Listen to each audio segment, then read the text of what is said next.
नमस्कार दोस्तों। आपके अपने YouTube चैनल कंप्यूटर कक्षा में आपका स्वागत है। इस वीडियो में हम लोग आईटी आईटीईएस के प्रीवियस ईयर क्वेश्चन यानी 2022 में जो क्वेश्चन आपका आया था उसका हम लोग सॉल्यूशन करेंगे।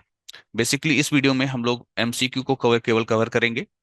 पहला प्रश्न है, प्रश्न आपको साफ दिखाई नहीं दे रहा होगा लेकिन आप इसे ध्यान से सुनेंगे, ठीक है? ध्यान से सुनेंगे तो समझ में आपको आ जाएगा। पहला प्रश्न है, we can find a web page.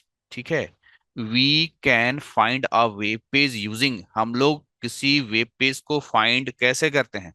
One, universal resource locator. दूसरा, यूनिफॉर्म रिसोर्स लोकेटर। तीसरा, यूनिफॉर्म रिसर्च लोकेटर। या चौथा, नॉन ऑफ दिस। तो इसका सही उत्तर होगा कि किसी भी वेब पेज को अगर आप फाइंड करना चाहते हैं तो उसके लिए क्या होगा? उसके लिए होगा यूआरएल।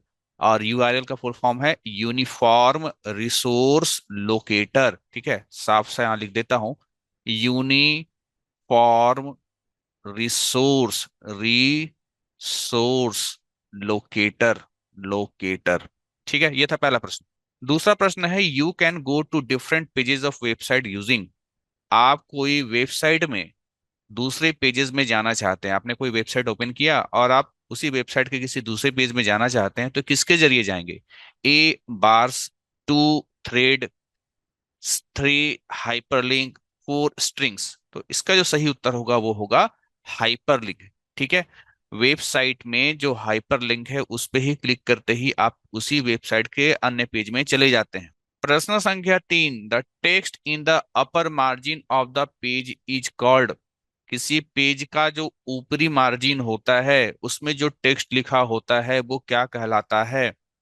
इसका सही उत्तर क्या होगा? One footer, two column, three header या फोर पैराग्राफ। तो सही उत्तर होगा, उसे हम लोग हेडर बोलते हैं। प्रश्न संख्या 4, web pages start with which of the following tags, कोई भी वेब पेज जो है किस टैग के साथ शुरू होता है?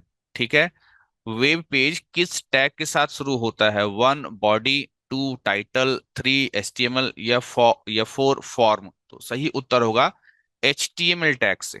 प्रश्न संख्या 5, a collection of web pages is called, web pages के कलेक्शन को क्या कहते हैं?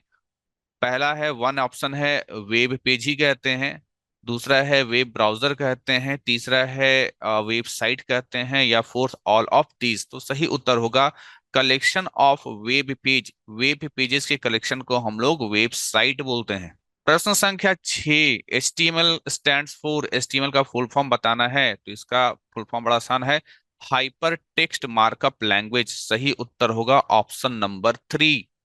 प्रश्न संख्या 7, the full form of USB, USB का फुल फॉर्म बताना है। ठीक है, बहुत आसान सा इसका फुल फॉर्म है। इसका आंसर है यूनिवर्सल सीरियल बस, यानी सही ऑप्शन होगा ऑप्शन नंबर 2। प्रश्न संख्या 8, माइक्रोसॉफ्ट विंडोज इज ए और एन, माइक्रोसॉफ्ट विंडोज क्या है? ऑप्शन 1 ऑपरेटिंग सिस्टम है, ऑप्शन 2 ग्राफिक प्रोग्राम है, ऑप्शन 3 वर्ड प्रोसेसिंग है, या ऑप्शन 4 डाटाबेस प्रोग्राम है। सही उत्तर है माइक्रोसॉफ्ट विंडोज एक ऑपरेटिंग सिस्टम है। प्रश्न संख्या 9, what is the first step in the software development life cycle, software development का जो जीवन चक्र होता है उसमें सबसे पहला काम हमारा क्या होता है?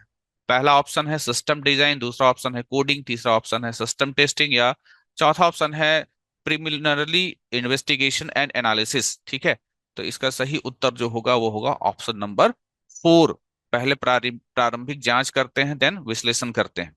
प्रश्न संख्या 10, which of the following is involve in the system planning and designing phase of the software development life cycle, software development life cycle के दौरान, ठीक है, सिस्टम प्लानिंग और डिजाइनिंग का फेज है ना, कौन सा है? तो which of the following is involve, मतलब कौन सा जो है इसमें शामिल है, प्लानिंग, सिस्टम प्लानिंग और डिजाइनिंग फेज में कौन सा शामिल है? ए पहला ऑप्शन है आपका साइजिंग, दूसरा है पैरेलल रन, तीसरा है आपका स्पेसिफिकेशन फ्रीज, या चौथा है ऑल ऑफ दीज। सही उत्तर होगा ऑल ऑफ दीज। प्रश्न संख्या 11, the process of developing a software product using software engineering principle and method is referred to as. ठीक है, यहाँ पर कहा जा रहा है कि सॉफ्ट जब आप डेवलप करते हैं ना, the process of developing a software product, जब आप कोई एक सॉफ्टवेयर प्रोडक्ट यानी कोई सॉफ्टवेयर डेवलप करते हैं, किसका इस्तेमाल करते हुए, सॉफ्टवेयर इंजीनियरिंग इंजीनियरिंग के जितने भी प्रिंसिपल और जो मेथड है उसको इस्तेमाल करते हुए जब आप कोई सॉफ्टवेयर डेवलप करते हैं, ये क्या कहलाता है? तो इसका सही उत्तर होगा सॉफ्टवेयर इवोल्यूशन कहलाता है। प्रश्न संख्या 12, the reason for software bugs and failure is due to, software में जो बग्स आते हैं, जो एरर्स आते हैं, ठीक है, वो किसके कारण आते हैं? ऑप्शन वन है सॉफ्टवेयर डेवलपर्स के चलते आते हैं, ऑप्शन टू है सॉफ्टवेयर कंपनीज के चलते आते हैं, ऑप्शन थ्री है बोथ ए एंड बी, और फोर्थ है नॉन ऑफ दिस। इसका सही उत्तर होगा both one and two. Software developer भी इसके लिए जिम्मेवार है और सॉफ्टवेयर कंपनीज भी इसके लिए जिम्मेवार होती है किसी सॉफ्टवेयर में जो बग आता है उसके लिए। प्रश्न संख्या 13, what does DFD stands for? DFD का फुल फॉर्म बताना है, बहुत आसान है, डेटा फ्लो डायग्राम होता है डीएफडी का फुल फॉर्म।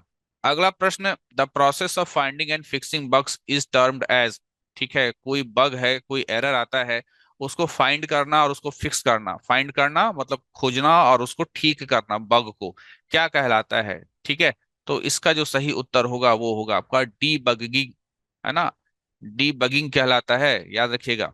तो ये थे एमसीक्यू पिछले साल 2022 में जो आपका एग्जाम हुआ था, आईटी और आईटीएस। स्टूडेंट्स ध्यान रखेंगे, कंप्यूटर साइंस का क्वेश्चन नहीं है, ये IT and ITS vocational course का जो है क्वेश्चन पेपर का सॉल्यूशन है 2022 का।